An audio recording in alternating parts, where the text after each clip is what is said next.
know that in your polling, that's one of the principal findings that you have reported, that there is such a disaffection and that it is so deep and widespread here in California. What do you think all these people are going to do now? Where are they going to go if they can't vote for John McCain?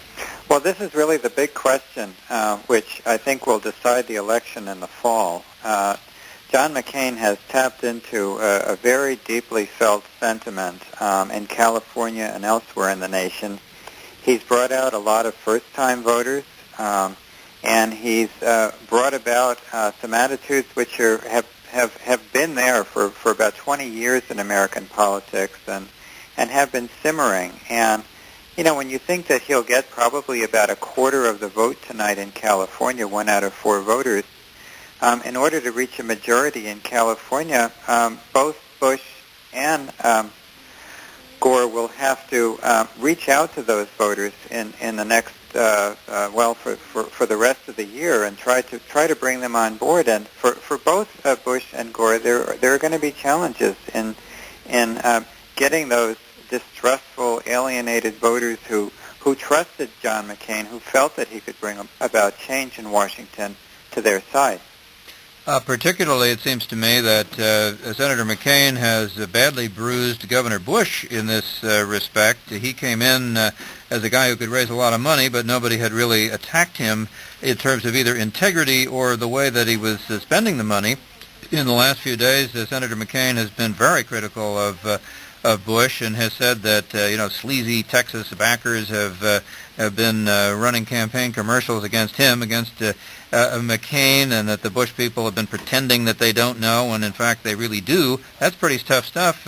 It's pretty hard then, it seems to me, for Bush under those circumstances to turn around and try to get McCain voters who are disaffected to vote for Bush.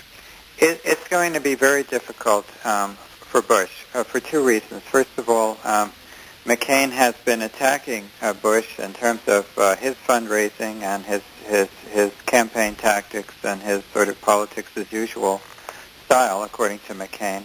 And at the same time, Bush has been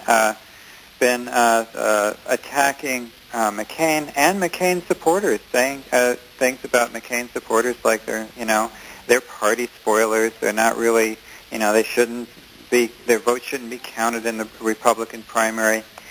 In the meantime, Gore, if you noticed last week in the debate in Los Angeles, has been very deferential towards Gore and towards McCain, and in many ways very respectful towards the McCain voters, telling them he feels their pain. Mm-hmm. Let me, for those of you who have just joined us, recap what's going on here tonight. This is a special edition of Which Way LA. We are talking about the election. It appears that Governor Bush has won virtually across the country, with a few exceptions in the Northeast. Senator McCain has just indicated from his speech at the Pacific Design Center here in Los Angeles that he's going to have to talk tomorrow to his aides and reflect on his campaign and what direction it will take. He's already called and congratulated Governor Bush, something I think that didn't occur after other primaries. Sounds very much like a man who may be thinking about dropping out of the race altogether.